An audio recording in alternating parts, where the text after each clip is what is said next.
ఓం శ్రీ సద్గురు చరణారవిందాభ్యాం నమః. ఓం శ్రీ గణేశ శారదా సద్గురు మంగళమూర్తిభ్యో నమః. ఓం నమో భగవతే వేదవ్యాసాయ నమః. ఓం నమః ప్రణవార్థాయ శుద్ధ జ్ఞానైకమూర్తయే నిర్మలాయ ప్రశాంతాయ దక్షిణామూర్తయే నమః. ఓం ఈశ్వరో గురురాత్మేతి మూర్తిభేద విభాగినే వ్యోమవద్వ్యాప్తదేహాయ దక్షిణామూర్తయే నమః. శ్రీ గురుగీత ద్వితీయోధ్యాయము. అంటే ఆత్మజ్ఞానానికి పరమకారణము ఎవరు అంటే శ్రీ గురుదేవుని యొక్క అనుగ్రహమే. ఆ అనుగ్రహం ద్వారానే ఆత్మజ్ఞానము అనేటువంటిది సముపార్జించుకోవచ్చు. అయితే శ్రీ గురుదేవుని యొక్క అనుగ్రహానికి కారణమేంటి? పరమభక్తియే. ఆ భక్తి ద్వారానే మరి గురుదేవుని యొక్క అనుగ్రహం సముపార్జించుకొని ఆ అనుగ్రహం ద్వారా జ్ఞానతత్వాన్ని పొందగలుగుతాము అని చెప్పి, అంతేకాదు ఇక్కడ గురువులు అనేటువంటి వారు 5 రకాలు ఉన్నారు. అది గూఢుడు, దృఢుడు, ప్రీతుడు, మౌనముతో ఉండేవాడు, సకృత్, కామగతుడు అనేటువంటి వీరు 5 కూడా గురువులే అని చెప్పబడుతూ ఉన్నది. గూఢుడు అంటే తాను ఆత్మజ్ఞాన సంపన్నుడే అయినప్పటికీ కూడా మరి తనకు తాను బయటపడడు, ప్రకటించుకోడు. ఆశ్రమంలోనో మఠంలోనో అలా రహస్యంగా ఉంటాడు.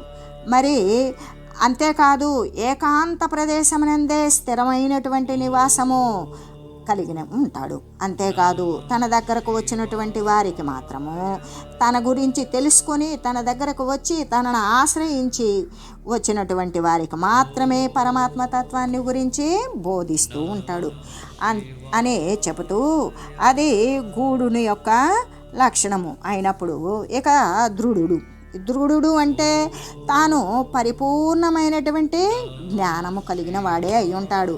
ఆ పరిపూర్ణ జ్ఞాని అయినప్పటికీ కూడా తనకు తాను తృప్తి పొందకుండా ఆయన మనసులో ఏమనుకుంటాడు? అటువంటి వారు ఏమనుకుంటారు అంటే దృఢమైనటువంటి గట్టిదైనటువంటి ప్రబోధాన్ని చేయాలి అనుకుంటారు. ఆ ప్రబోధం కలిగిన వాడవడం చేత, అటువంటి దృఢమైనటువంటి జ్ఞానము కలిగి ఉండడం చేత ఆయన ఏమనుకుంటాడు అంటే దీన జనులను ఎవరైతే సంసారాత్తిని పోగొట్టుకోవాలి అనుకుంటున్నారో, అఖండమైనటువంటి జ్ఞానము కోరుకుంటూ ఉన్నారో, ఈ సంసార సాగరాన్ని అటువంటి తీరాన్ని దాటేసి తీరాన్ని చేరాలి అనుకుంటున్నారు, అటువంటి వారిని ఉద్ధరించడం కోసం తను ప్రయత్నం చేస్తూ ఉంటాడు. ఒక చోటే ఉండడు. ఎందుకు అంటే తన యొక్క ప్రబోధాలతోటి, దివ్యమైన ఉపదేశాలతోటి ఎక్కడ పడితే అక్కడే సంచరిస్తూ, ఎప్పుడు ఎవరు పరమ భక్తులైన వారు తనను ఆశ్రయిస్తారో వారికి జ్ఞానాన్ని ప్రబోధిస్తూ, వారికి సంసార ఆర్తిని నశింపజేస్తూ, అందరికీ కూడా విశాల భావంతో పరమాత్మ తత్వమైన ఆ యొక్క జ్ఞానామృతాన్ని పంచుతూ ఉంటాడు. ఆ జ్ఞానామృతాన్ని బోధిస్తూ ఉంటాడు. సంసారాన్ని సర్వదా నశింపజేసుకునేటువంటి స్థితిలోకి జ్ఞానాన్ని ప్రబోధిస్తూ ఉంటాడు అని చెబుతూ, అంతేకాదు ఇప్పుడు ప్రీతుడు అంటే సర్వదృశ్యాలతో కూడా సంబంధం లేకుండా ఉంటాడు. ఏ వ్యవహారంలో కూడా లేనివాడే అయి ఉంటాడు. అయితే సంతృప్తి కలిగిన వాడే అయి ఉంటాడు. ఏ విధంగా అంటే ఏ వ్యవహారం లేకపోయినా కూడా తనకు తాను సంతృప్తిగా, ప్రశాంతముగా, సంతుష్టి నొంది ఎల్లవేళలా సంతోషంతో ఉంటాడు. పోనీ ఆయన ఎక్కడుంటాడు? దృశ్య సంబంధమైన విషయాలలో ఉన్నట్లుగానే ఉంటాడు, కానీ సర్వదృశ్యాలతో కూడా ఏ సంబంధం లేకుండా మానసికంగా లిప్తముగాక అలా దూరీకరించి దాని యందే సంప్రీతుడై సంతృష్టుడై ఉంటాడు. అయితే అటువంటి ఆయన ఈ జగత్తు యొక్క నాటకాన్ని అజ్ఞానముతో నిండిపోయినటువంటి ఈ జీవరాశి శరీరాలను పొంది ఓర్చిపోయేటువంటి స్థితిని తలంచుకొని తను లీలగా, హేళగా, హాస్యాన్ని చేస్తూ ఉంటాడు. అంతేకాదు ఆయన యొక్క దృష్టి మాత్రము చేత, ఆయన యొక్క కరుణార్ద్ర దృష్టి ఎవరిపై పడిందో వారు పరమభక్తులే. ఆ పరమభక్తి తత్వంతో వారు జ్ఞానాన్ని మరి పొందుతారు అటువంటి పరమజ్ఞానాన్ని కలగజేసేటువంటి వాడు ప్రీతుడు అనేటువంటి వారికి చెందినవారు అని చెబుతూ, ఇప్పుడు మౌనముతో సమాహిత చిత్తుడు అని అన్నప్పుడు తన యొక్క మనస్సుని ఏం చేస్తాడు? పరబ్రహ్మమునందు లయింపజేసి ఉంటాడు. ఇక అక్కడ మనసు అనేటువంటి ఒక ప్రత్యేకమైన అంతఃకరణం ఉండదు. అందువలన వానికి సంకల్ప వికల్పాలు ఏమీ ఉండవు. అంటే నిర్వికల్పమైనటువంటి వికల్పాలు నశించినటువంటి స్థితి యందు తాను ఉంటాడు. సర్వ వ్యవహారాలు కూడా వదిలివేస్తాడు. తన దేహ సంబంధమైన లోక సంబంధమైన విషయాలు కూడా తెలియవు. అటువంటివన్నీ వదిలేసి ఒక్కొక్కప్పుడు తన యొక్క శరీరానికి ఆహారం అవసరము అనే విషయాన్ని కూడా మరిచిపోతాడు.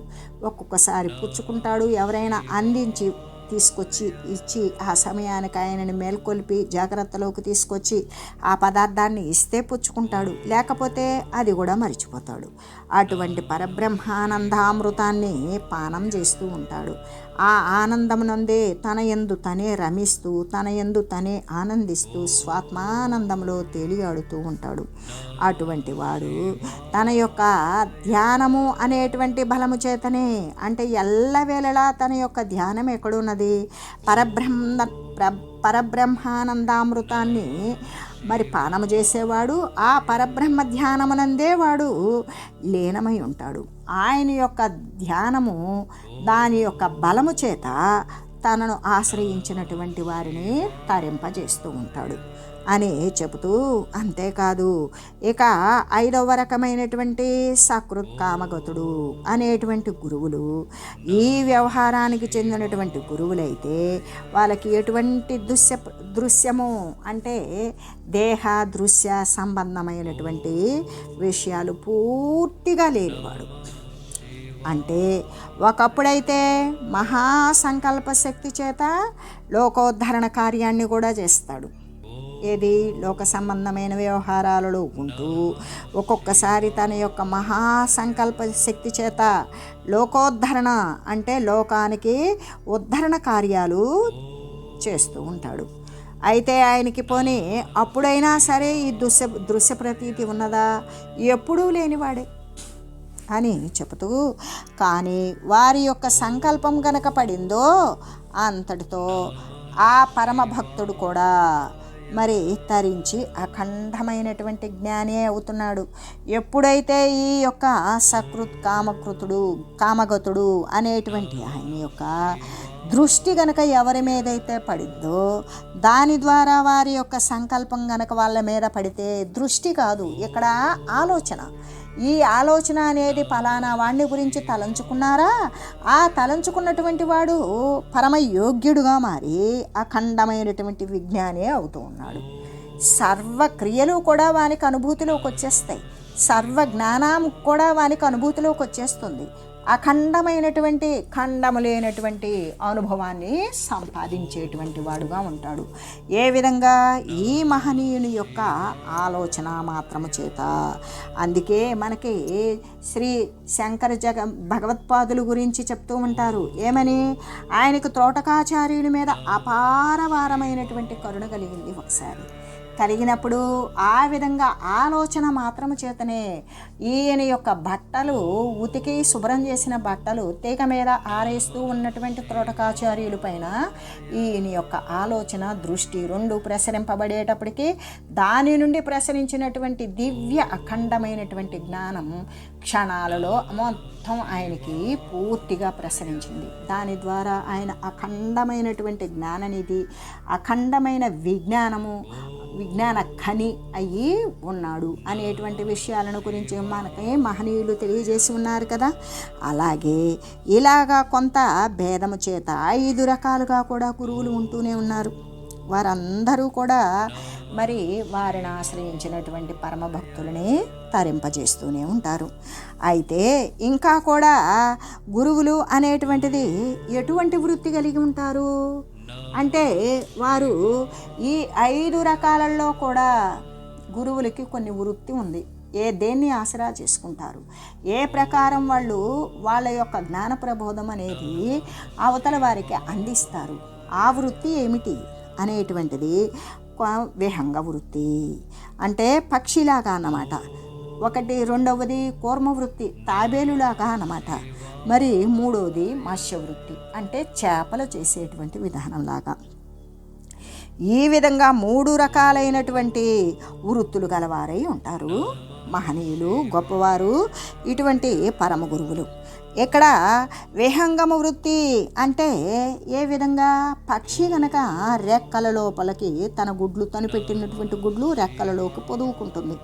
పొదువుకొని తన యొక్క స్పర్శ చేతనే తనలాగానే పిల్లల్ని చేస్తుంది. అది ఆ గుడ్డు ఏమవుతుంది, ఆ పక్షి యొక్క శరీరానికి తాకి దానిలో నుండి విద్యుత్తు అనేటువంటిది ప్రవహించి దాని ద్వారా గుడ్డు పక్వ దశకు వచ్చి ఆ పెంకు పగిలిపోయి దానిలో నుండి పిల్ల బయటకు వస్తుంది.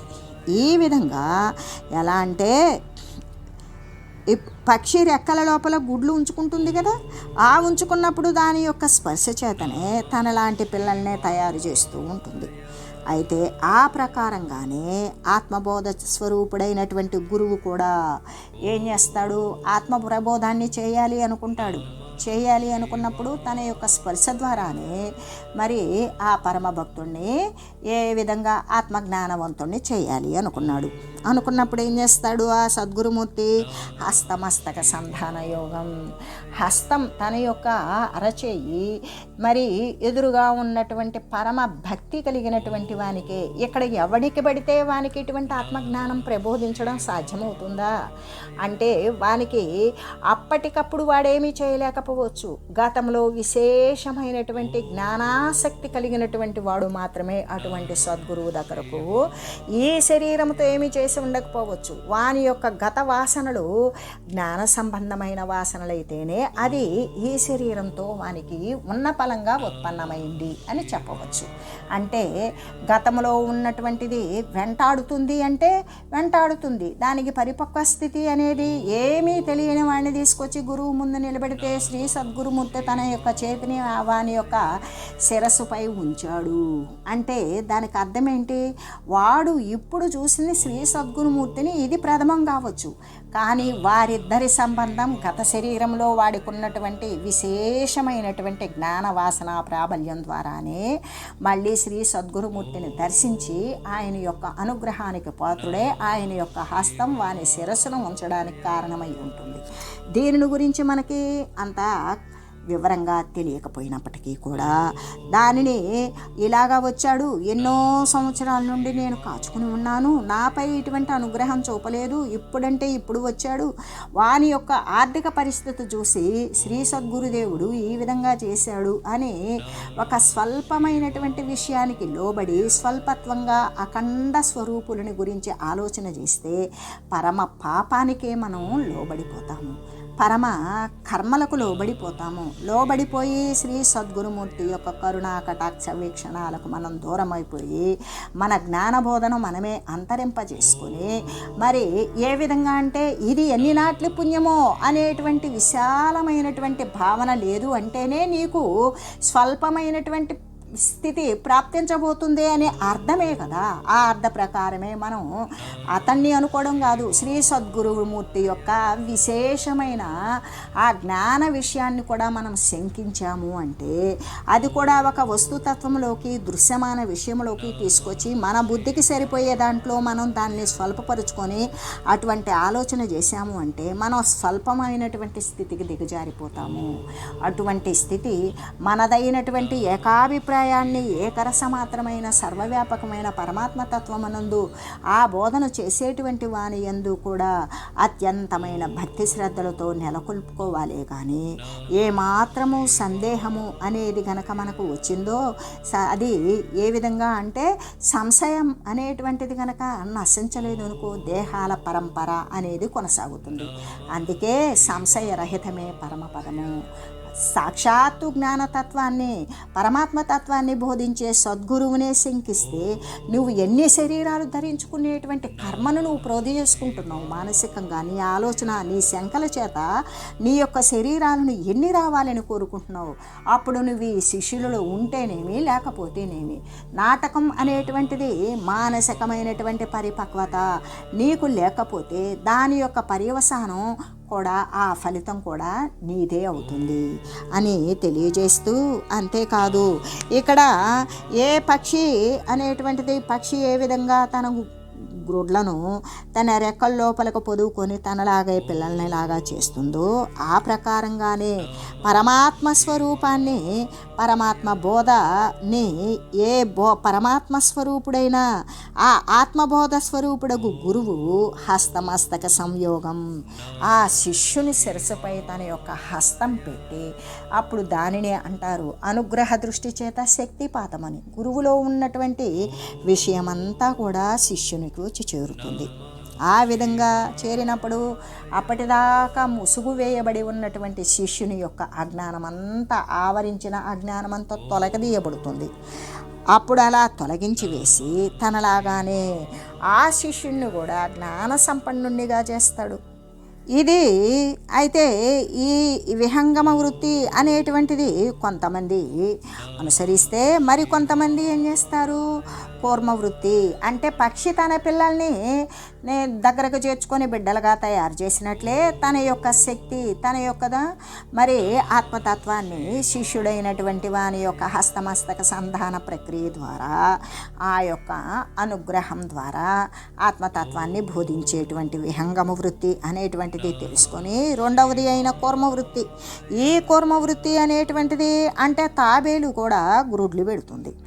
ఆ గ్రుడ్లను ఎక్కడ పెట్టి వచ్చిందో, తాబేలు ఏం చేస్తుంది, గుడ్లు పెట్టిన చోటే ఉండదు కదా, అది కూడా దాని యొక్క ఆహారం సంపాదించుకోవడం కోసం అటు ఇటు వెళుతుంది కదా. అలా వెళ్ళినప్పుడు దానికి ఎప్పుడైనా సరే తన యొక్క పిల్లలు గుర్తు వచ్చినాయా, ఆ పిల్లల్ని సంకల్పిస్తుంది.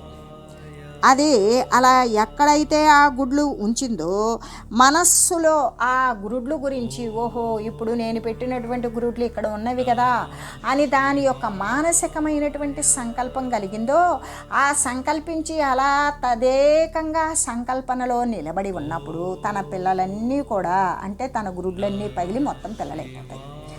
ఆ విధంగా అంటే గురుదేవుడు కూడా ఏ విధంగా అంటే సంకల్ప వృత్తి చేతనే పిల్లల్ని చేయగలిగినటువంటి తాబేలు యొక్క వృత్తిలాగానే గురుదేవుడు కూడా ఎచ్చటనో ఉన్నటువంటి శిష్యులను, అంటే శిష్యులు ఉన్నారు, వారేం చేస్తారు, ఏదో ఒక సమయానికి సందర్భానుసారంగా గురుదేవుని యొక్క సదనానికి హాజరై అక్కడ కార్యాలన్నీ పరిపూర్ణం చేసి వారి యొక్క భక్తి ప్రపత్తులని ప్రకటించుకొని తర్వాత ఎవరి వాళ్ళ గృహాలకు వెళ్ళిపోతారు. అయినప్పటికీ కూడా ఎవరి వాళ్ళ గృహాలకు వెళ్ళినా కూడా వారు ఈ విద్యను అనుసరించి జ్ఞానాన్ని అభ్యాసం చేస్తూ ఉంటారు. ఆ అభ్యాసం చేసే వాళ్ళల్లో కూడా శ్రీ సద్గురుమూర్తికి హృదయానికి దగ్గరైనటువంటి శిష్యులు కొందరు ఉంటారు. ఆ శిష్యుల్ని కూడా శ్రీ గురుమూర్తి ఇక్కడ ఉండే తన యొక్క ఆశ్రమ ప్రాంతం నుండే వారి యొక్క సంకల్పం ద్వారా ఆ ఉత్తమోత్తమైనటువంటి కర్మను నివారించుకోగలిగిన అర్హత కలిగినటువంటి శిష్యులు ఎవరైతే ఉన్నారో వారే కదా శ్రీ గురుమూర్తికి దగ్గరగా సన్నిహితులుగా ఉండేది. అంటే ఇక్కడ శ్రీ గురుమూర్తి సన్నిహితులుగా ఉన్నారు అంటే భౌతిక సంబంధమైన, దేహ సంబంధమైన, సామాజిక సంబంధమైనటువంటి ఆర్థిక స్థితిగతులు, పేరు ప్రతిష్టలను బట్టి శ్రీ గురుమూర్తి అంచనా వేస్తున్నాడు అనేటువంటి సంశయం అనేటువంటిది సంశయాత్మ వినశ్యతి. ఎవడికి సంశయం కలిగిందో వాడు నశించిపోతాడు. అంటే ఇక్కడ ఎక్కడో ఉన్నవాడిని తలుచుకుంటున్నాడు అంటే ఆ తలుచుకోబడేటువంటి వాడు తన యొక్క ప్రేమకు, తన యొక్క కరుణకు పాత్రుడయ్యాడంటే వాడు నిరంతరం అంటే ఎల్లవేళలా సర్వకాల సర్వావస్థల యందు కూడా, సర్వ ప్రదేశాల యందు కూడా శ్రీ సద్గురుమూర్తి బోధించినటువంటి విషయాన్ని మరి మననం చేస్తూ, దానినే వింటూ, దాని ప్రకారమే అభ్యసిస్తూ ఎల్లవేళలా కూడా శ్రీ సద్గురుమూర్తి యొక్క స్వరూపాన్ని ధ్యానిస్తూ ఉన్నటువంటి వాడే కదా. అటువంటి వాడి మాత్రమే శ్రీ సద్గురుమూర్తి యొక్క హృదయం అనేటువంటిది హరించగలడు. ఆ హృదయానికి దగ్గరైనటువంటి వాడు అప్పుడు ఆయన తన యొక్క ఆశ్రమ ప్రాంతంలో ఉండి కూడా ఎవరైతే ఆత్మజ్ఞానాను తత్పరుడయ్యి ఆ యొక్క జ్ఞానాన్ని గురించి విచారిస్తూ, శ్రవణం చేస్తూ, దాన్ని అభ్యసిస్తూ తపనబడుతూ ఉంటాడో, పరబ్రహ్మ తత్వాన్ని పొందడం కోసం ఎవడైతే తపనబడుతూ ఉంటాడో వాడి గురించి ఆశ్రమంలో ఉన్నటువంటి శ్రీ సద్గురుమూర్తి సంకల్పిస్తాడు. అలా సంకల్పించినప్పుడు ఆ శిష్యులు కూడా ఏ విధంగా అంటే ఆయన యొక్క సంకల్పం దృఢత్వం చెందుతుంది. ఆ శిష్యులపై మరి మమేకమైనటువంటి ప్రేమ ఉద్భవిస్తుంది. ఆప్యాయత, వాత్సల్యం అనేటువంటిది వీడు తరిస్తే బాగుండు, వీడు ఆత్మజ్ఞానం కోసం నిరీక్షిస్తూ ప్రయత్నం చేస్తూ ఆ విధంగా కాచుకుని ఉన్నాడు, వీడు తరిస్తే బాగుండు అని ఆయన సంకల్పించిన మీదట ఆ సంకల్పము చేత వాడు బ్రహ్మజ్ఞాన సంపన్నులుగా తయారు చేసేస్తున్నాడు. వాడికి బ్రహ్మజ్ఞాన సంపన్నుడే అవుతున్నాడు. అప్పుడు ఇతరమైనటువంటి ఐశ్వర్యాలు వానికి సమానమైనవి కావు. తను సాధించుకున్నటువంటి విద్యతో పోల్చుకున్నప్పుడు ఆ బ్రహ్మజ్ఞాన సంపన్నునికి ఇతరమైనటువంటి ఏ విషయమున్నా దానికి తుల్యమైనది కాదు అని చెబుతూ, అంటే ఈ కూర్మము తాబేలు అనేటువంటిది తను పెట్టిన గురుడులను ఎక్కడో ఉండి గుర్తు చేసుకొని ఆ గుర్తు చేసుకున్నప్పుడు ఒకంతసేపు నిలబడి ఆ గుర్తులోనే నిలబడి సంకల్పం దృఢంగా పెట్టుకున్నప్పుడు గురుడులన్నీ పగిలి పిల్లలైనట్లుగానే ఇక్కడ శ్రీ సద్గురుమూర్తి కూడా ఆయన తన శిష్యులని తనను నమ్మి తనను విశ్వసించి పరబ్రహ్మతత్వాన్ని పొందటంలో ఆరాటంతో చేసేటువంటి జీవన పోరాటంని గమనించి సర్వాన్ని వదిలివేసుకొని తనకు అర్హమైనటువంటి శిష్యులని పరబ్రహ్మానంద తత్వాన్ని పొందటానికి అర్హమైన యోగ్యమైన శిష్యుల్ని తాను సంకల్పించిన పిమ్మట వెంటనే వారు ఆ గురుమూర్తి యొక్క దృఢ సంకల్పం ద్వారా వారు బ్రహ్మజ్ఞాన సంపన్నులుగా తయారు చేయబడుతూ ఉన్నాడు అని ఇంకొక విషయాన్ని గురించి తెలియజేస్తూ, మూడవది మత్స్యవృత్తి. చేప ఏం చేస్తుంది? తన గురుడులను తన యొక్క చూపు చేతనే అవి పిల్లలుగా చేసినట్లుగానే చేప కొన్ని గురుడులు పెట్టి తాను వేరే చోటుకి వెళ్ళి అక్కడ తన గురుడులు గుర్తొస్తాయి. అప్పుడు దాని వైపు గట్టిగా చూసి ఏ విధంగా అంటే గట్టిగా చూపు నిగిడించి మరీ చూస్తుంది తన గుడ్ల వైపు దూరంగా ఉండి. అవి ఆ చూపు యొక్క నిగిచి చూడడంతో అవన్నీ కూడా పిల్లలుగా తయారైపోతాయి. అలాగే గురుమూర్తి కూడా తన యొక్క దృష్టి ప్రసారము చేతనే శిష్యుల్ని జ్ఞానులుగా చేస్తూ ఉన్నాడు అని తెలియజేస్తూ, ఓం మంగళం శ్రీ గురుదేవాయ మహనీయ గుణాత్మనే సర్వలోక శరణ్యాయ సాధురూపాయ మంగళం. ఓం లోకా సమస్త సుఖినో భవంతు. ఓం శ్రీ సద్గురు పరబ్రహ్మార్పణమస్తు. ఓం తత్సత్.